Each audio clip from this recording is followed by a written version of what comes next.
বইটির পাতা জুড়ে অদ্ভুত সব ছবি আঁকা। দেখে মনে হবে কেউ মনের মাধুরী মিশিয়ে চিত্রকর্ম এঁকে রেখেছে। চামড়া দ্বারা বাধাইকৃত বইটির সর্বমোট পৃষ্ঠার সংখ্যা প্রায় ২৩৪। গবেষকদের মতে কিছু পৃষ্ঠা আবিষ্কৃত হওয়ার পূর্বেই হারিয়ে গিয়েছে। বইটি লেখা হয়েছে অদ্ভুত বর্ণমালার সাহায্যে।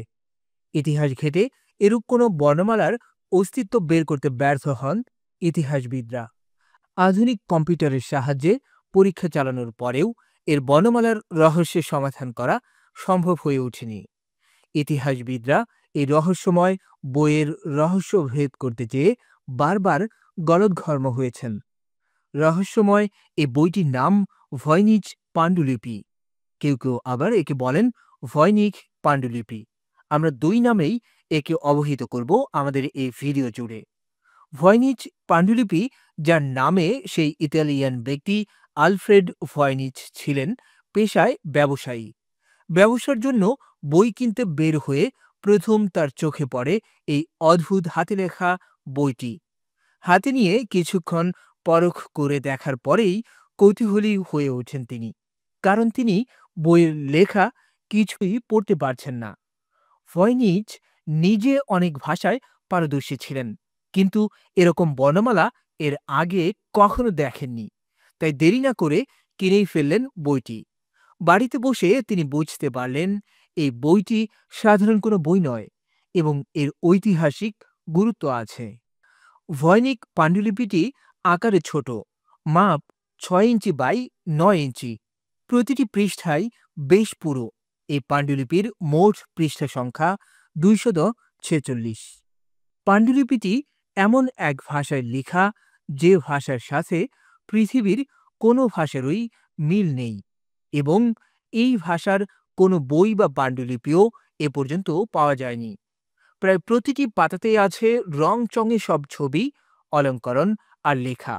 এই পাণ্ডুলিপির ২১২ পৃষ্ঠা জুড়ে আছে ছবি এবং লেখা।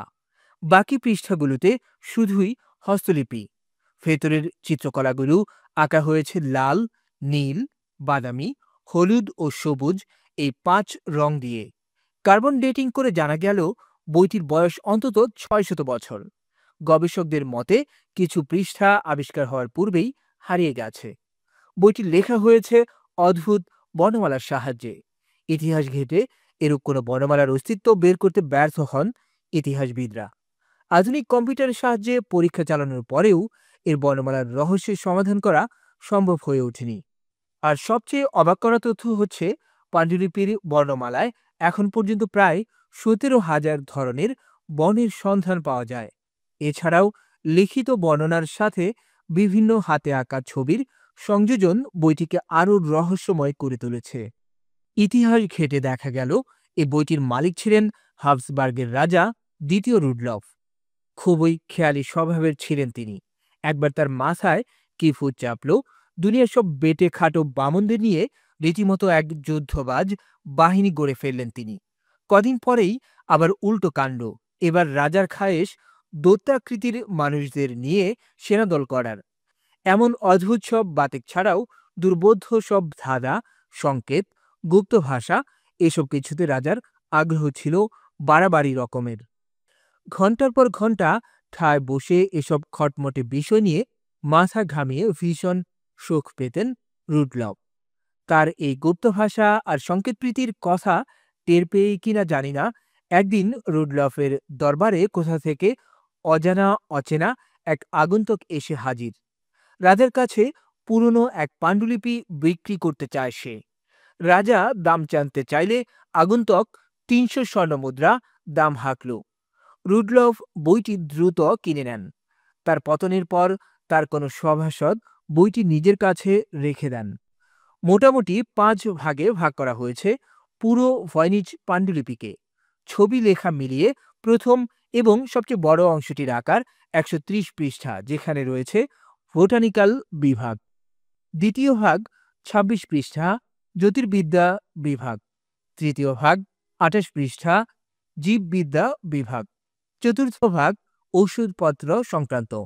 শেষ ভাগকে অনুমান করা হয় শব্দের বিভিন্ন ব্যাখ্যা বা নির্দেশনার অংশ হিসেবে। 23 পৃষ্ঠা জুড়ে এই বিভাগের প্রতিটি প্যারা শুরু হয়েছে তারকা চিহ্ন দিয়ে। পঞ্চম এবং শেষ বিভাগে আছে বেশ কিছু নির্দেশনা এবং টিকা। এ তো গেল এতদিনে গবেষকদের হাজার মাথা ঘামানোর ফলাফলের কথা। কম্পিউটার বিশ্লেষণে বেরিয়ে এসেছে আরো চমকপ্রদ কিছু তথ্য। কম্পিউটার বলছে, আদতে একই ভাষার মতো দেখালেও গোটা পাণ্ডুলিপিটি রচনায় অনুসরণ করা হয়েছে দুই ধরনের ভাষারীতি। হস্তলিপি বিশারদরা এই দুটি ভাষার নাম দিয়েছেন ভয়নিক এ এবং ভয়নিক বি। 1944 খ্রিস্টাব্দে ক্যাথলিক বিশ্ববিদ্যালয়ের উদ্ভিদবিদ্যা বিশারদ হিউ ওনিল দাবি করেন, ভয়নিক পাণ্ডুলিপিতে আঁকা ছবিগুলো আদতে নিউ ওয়ার্ল্ড প্রজাতির গাছগাছালির ছবি। তিনি এর মাঝে দুই ধরনের গাছকে আমেরিকান সূর্যমুখী ও লাল গোলমরিচের গাছ বলে বিশেষভাবে শনাক্ত করেন।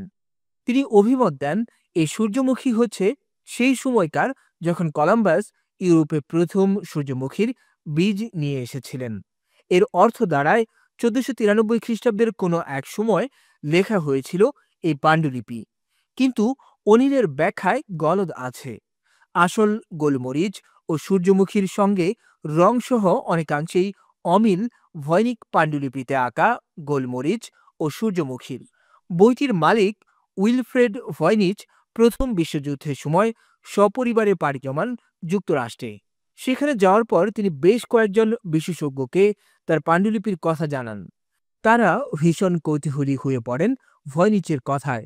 শেষ পর্যন্ত 1921 সালে ফিলাডেলফিয়াতে তিনি তার পাণ্ডুলিপি নিয়ে একটি প্রদর্শনীর আয়োজন করেন। এরপর তার অনুমতি নিয়ে অনেকেই সেটার রহস্য সমাধান করার চেষ্টা করেন। লোকমুখে তখন এই বইটির নাম হয়ে যায় ভয়নিচ পাণ্ডুলিপি। ভয়নিচ যতদিন বেঁচে ছিলেন ততদিন তিনি বিশ্বাস করতেন এই বইয়ের লেখক বিখ্যাত দার্শনিক রজার বেকন। কারণ বইয়ের সাথে পাওয়া খামের ভেতর বিজ্ঞানী জোয়ানাস মার্সি বইটি রজার বেকন কর্তৃক লেখা হতে পারে বলে উল্লেখ করেছিলেন। এ ব্যাপারে ভয়নিচ একমত ছিলেন। তার মতে, রজার বেকনের ব্যক্তিগত নথিপত্রের দায়িত্বে থাকা জন ডি রাজা দ্বিতীয় রুডলফের দরবারে নিয়মিত আসা যাওয়া করতেন। জন ডি সেই পাণ্ডুলিপি রুডলফের নিকট বিক্রয় করেন বলে ধারণা করা হয়। তাই ভয়নিচ বিশ্বাস করতেন জন ডি বইখানা রজার বেকনের কাছ থেকে পেয়েছিলেন। তবে কার্বন ডেটিং বলছে এই বই যে কাগজ দিয়ে লেখা হয়েছে তা আবিষ্কার হবার আগে রজার বেকন মারা যান। তাই বইটির লেখক নিয়ে এখনও ধোঁয়াশা রয়ে গেছে। বর্তমানে ভয়নিচের পাণ্ডুলিপিটি যুক্তরাষ্ট্রের ইয়েল বিশ্ববিদ্যালয়ে সংরক্ষিত রয়েছে।